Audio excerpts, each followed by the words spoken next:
The music you are listening to is completely electronic and has been created and produced on equipment designed and manufactured by Manhattan Research, a division of Raymond Scott Enterprises Incorporated.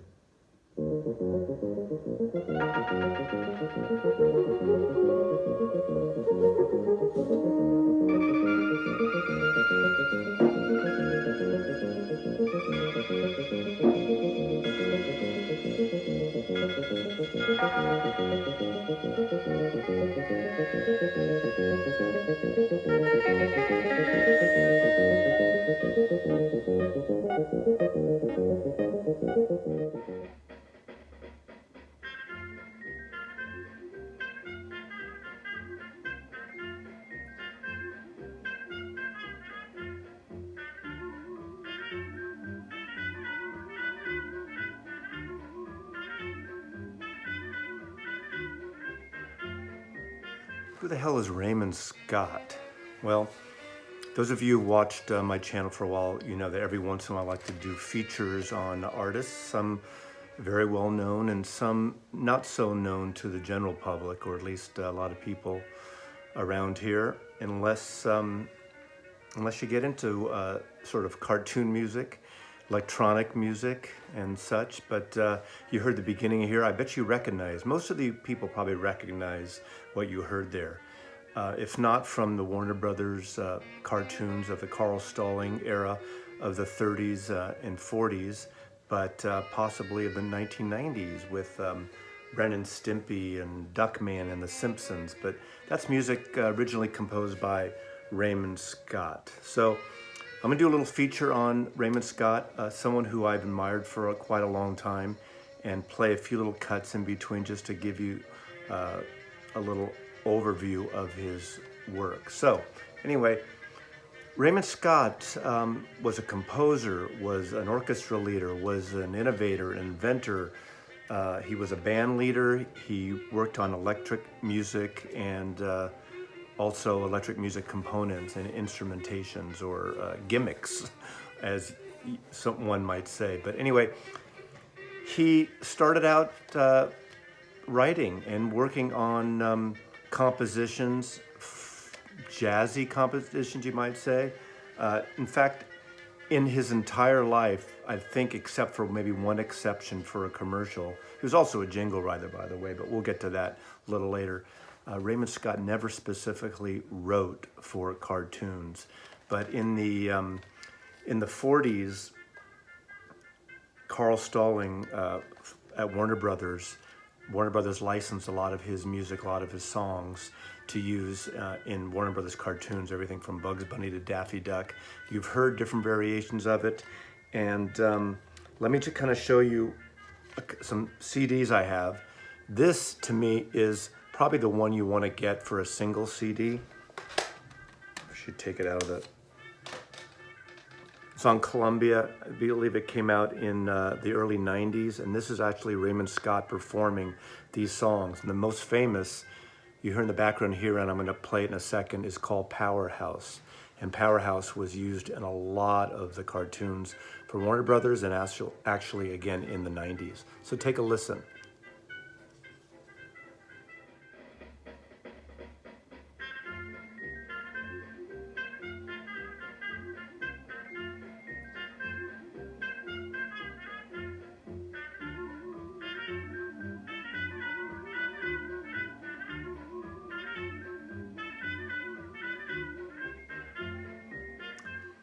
There's been a number of CDs of other people doing his music, and this is a really nice one. Chesterfield Arrangements by the Metropole Orchestra featuring the Bohunk Sextet. Bohunks, I believe, are Dutch, as I recall. I've showcased some of their, or at least showed a little bit of some of their CDs that came out around the 90s and early 2000s of them doing music from the Hal Roach comedies, Leroy's music, by Leroy, oh, I just blanked out on his name. But anyway, for the Little Rascals, the Hal Roach comedies, Laurel and Hardy as well. But this is them doing arrangements of some of this music, some of the same music that I just showcased of Raymond Scott. So this is kind of a fun collection too. They kind of use it in the same arrangements, some of the original arrangements, but obviously it's more high fidelity than the original ones like that first thing. But both are just great and great to check out. As I said, Carl Stalling at Warner Brothers arranged a lot of that, and I'm a big fan of cartoon music. I've shown some of the Walt Disney, the Disney box set that I have, but also these are quite nice too. And these are the Carl Stalling 2 volumes that came out on Warner Brothers on CDs. I don't think these came out on vinyl, but these are great arrangements. Again, if you know the music, you know all the Bugs Bunny, Warner Brothers, Roadrunner stuff, very orchestral.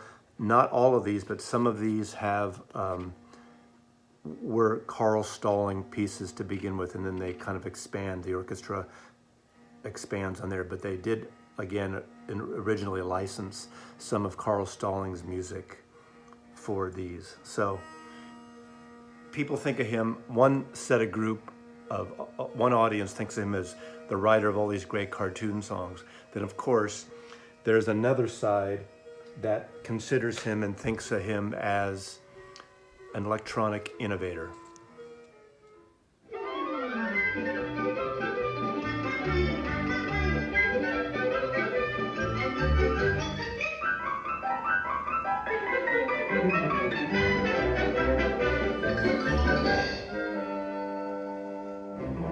So going back to this for a second, these were under the band he put together called the Raymond Scott Quintet, and he spelled that with 2 T's and an E on the end.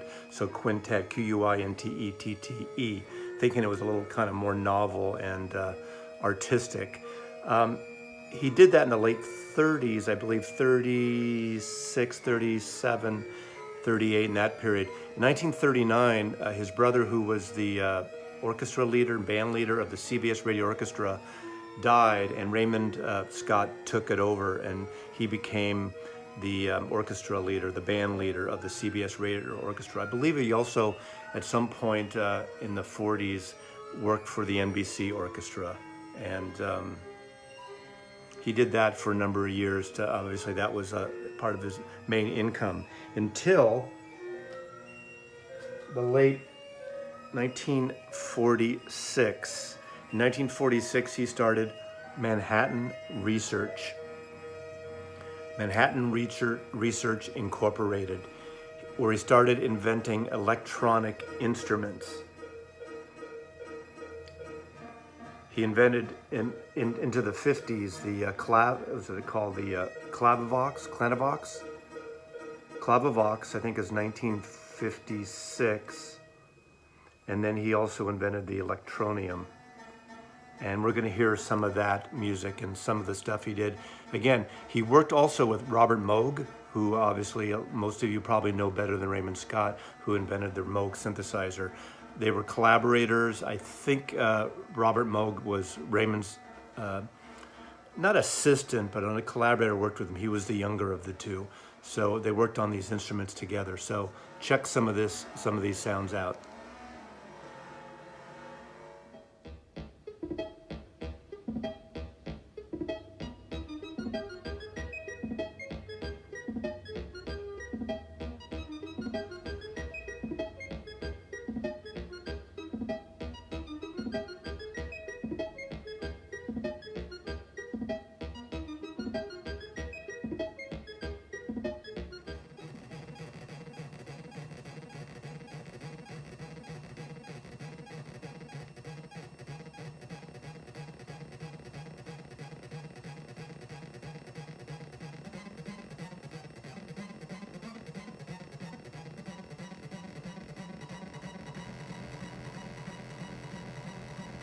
This is a great overview. This is a 2-disc set.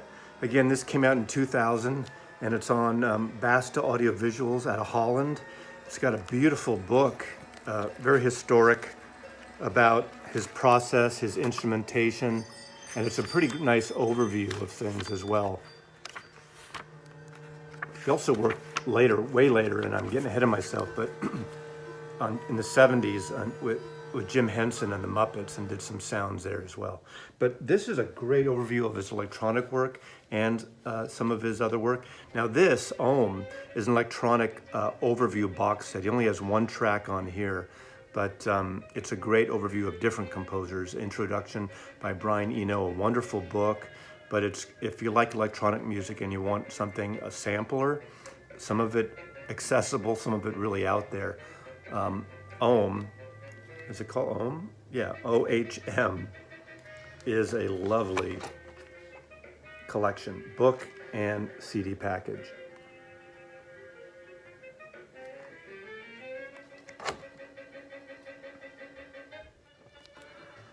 The Secret Seven. The Secret Seven. The Secret Seven. Mazzy whispers about the Secret Seven. 1959, he started the Secret Seven. Now, I'm using my cheat sheet here, all the great musicians. Nobody knew who was on this record. Very jazzy, modern. There's a funny song I'm going to play here, And the Cow Jumped Over the Moon. Again, he composed pretty much everything on here. There is actually a Cole Porter cover of Night and Day, and a few other covers of the standards of the day covered in a jazzy way. But on drums, there's Elvin Jones, Milt Hinton's on here, Kenny Burrell, Eddie Costa, Sam Taylor, Harry Edison, and Toots Thielman, the great Toots Thielman, the great harmonica player, is on this as well. But this is a great record, great jazz album, and a great unknown to jazz fanatics. I assume you can find vinyl versions of this out in the wilderness. I think I need to check that out, but this is a nice CD that came out in 2003, also on Basta. Basta has introduced a bunch of the reissues of Raymond Scott material over the years.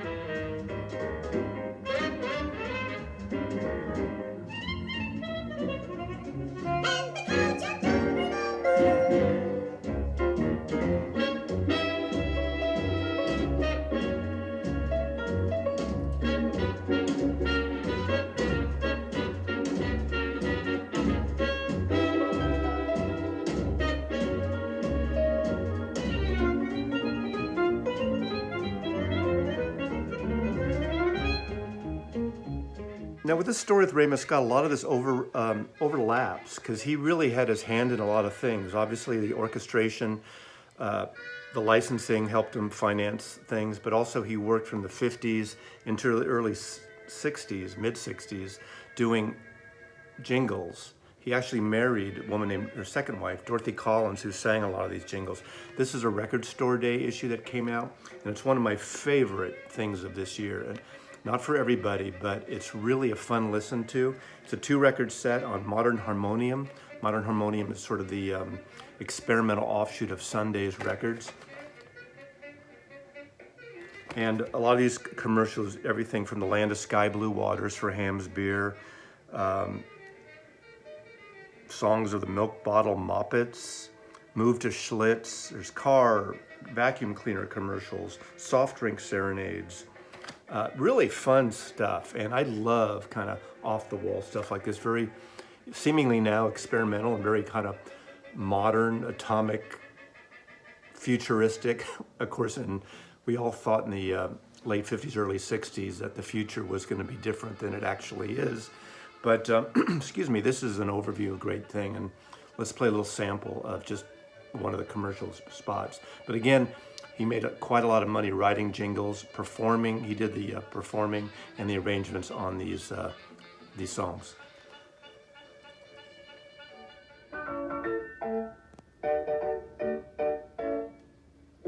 Taste is great in the filter Terryton. All the pleasure comes through in the filter Terryton. Smoke mild, smoke smooth, draws easier.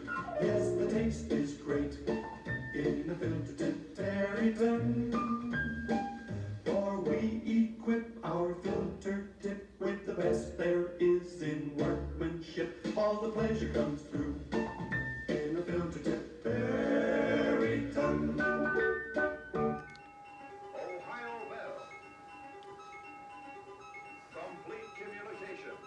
This music has nothing to do with what I'm showing right now, but in terms of specifics. But I have just a overview of randomly played Raymond Scott things in the background. So it's all Raymond Scott, but it doesn't necessarily match the visuals. Soothing sounds for baby. Why the frig does Mazzy have soothing sounds for baby? Because Raymond Scott composed it. This is like early 60s, I think 1964. This was a project he did with the Gazelle Institute of Child Development. And if you know Gazelle, that is Dr. Seuss.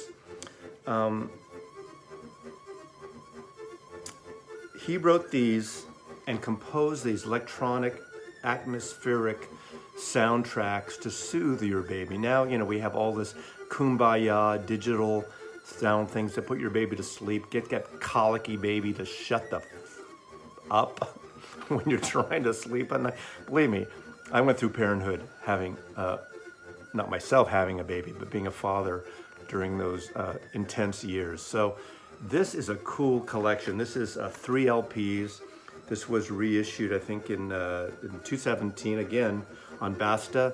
They must have a big license or be a part of the Raymond Scott. I don't have full information on this. Lullaby, Sleepy Time, Music Box, Nursery Rhymes, TikTok. Recordings are indispensable aids to parents during the feeding, teething, play, seep, and fretful periods of infants. Produced in 1963 under the auspices of the Gazelle Institute, these aural toys were created in the belief that a young child's sense of hearing is better developed than people realize. And each volume is from a different age group, 1 to 6 months, 6 to 12 months, 12 to 18 months. I bet you never thought you'd be watching a Mazzy vinyl community vinyl video talking to you about how to play music and relax your baby and introduce your child, your infant, to new sounds. But this is Raymond Scott. Really cool collection. And this did come with a download card, so I am sleeping better at night now. And lastly, but not leastly, a couple other stories here. Raymond Scott, all of a sudden retreated from all this composing and really kind of worked in his Manhattan research and beyond, working on all these gimmicks and electronic. He almost became like the mad professor, the mad inventor. But then in 1971, he was hired by Berry Gordy in Los Angeles. Berry Gordy, the father, the president, the creator of Motown Records. Seems like an unlikely collaboration, but of course, in the 70s, the electronic thing was happening or starting. Obviously, several years after Switched on Bach, which I showed with Walter/Wendy Carlos. A lot of the bands, Emerson, Lake and Palmer, even the Beatles, the Monkees, were using the Moog synthesizer. And people were experimenting differently, but obviously Raymond Scott, being one of the innovators, ended up being hired by Berry Gordy, and he was basically in a garage on the property, on Berry Gordy's property in Los Angeles, to work on the Electronium. The Electronium was this device that he kind of worked on in the late 50s, and there were multiple versions of it and expansion. So Berry Gordy seeded and gave Raymond Scott a lot of money. Can you imagine having this kind of, at that point, little wild, offbeat inventor, composer in your garage, in your side building, working on this thing? I think he was on the payroll and worked on this project for a good decade, give or take. I heard it was up to 11 years that Raymond Scott worked and got paid by Berry Gordy for Motown to work on this electronic gizmic for Motown, what would be used for Motown. As far as I know, it was never used on any Motown records. Of course, you don't really hear, aside from maybe Stevie Wonder on his own using probably some synthesizer sounds and things, it wasn't really a staple of the Motown sound. But kind of interesting little tidbit that Raymond Scott was funded by that. I think he was destitute in a way in his later years, got sick, had some financial things, had some income, and he died in 1994. But this is a cool collection. It came out 2 years ago, 2017, again on Basta, and it's called the Portofino Variations. And I played Portofino, or I'm going to play it after this, a composition that he did, and it's on that Manhattan Research comp that I showed earlier. What this is an array of other artists performing that. That song has been used in a bunch of movies, TV shows, soundtracks, and it became sort of this cult song. And this is a bunch of versions of it, electronic versions, disco versions, kind of beat dancey versions, and it really is kind of a wonderful 2-record set. You might not know, it has the original Raymond Scott version to begin with. It has Sophie Winterston and Water Lilac, Arling and Cameron, Ava Aud, the Schnauzer Radio Orchestra, Marijan Snitker, Bart, David Rossi, AIM, Raymond Scott and Barbara, Akobar, Rob, Gabors, a lot of artists that I don't know and not familiar with. Jocko Gardner, the Raymond Scott and Identified Saxophonist, that's from his collection. Michael Anthony, Faye Lofsky, J.B. Myers, UFO Hawaii, the Metropole Orchestra, which I showed earlier, ends this. And they're all pretty much doing variations of Portofino. And it's really a cool collection, the Portfolio Variations, again on Basta. So that's my overview of Raymond Scott. Really, really interesting persona in experimental music, music for cartoons, accidentally, jazz, a real fusion of music. If you can hear in the background, there's some of his wonderful jazz things. So great composer, great arranger, great orchestra leader, great commercial jingle writer, and an amazing inventor, and someone that I think that people in the vinyl community and beyond the vinyl community in terms of music-y and historical music should really know about. An important figure in the birth of electronic music. So thanks, VC. Thanks, everyone, for watching. Mazzy loves you. And we'll end with this.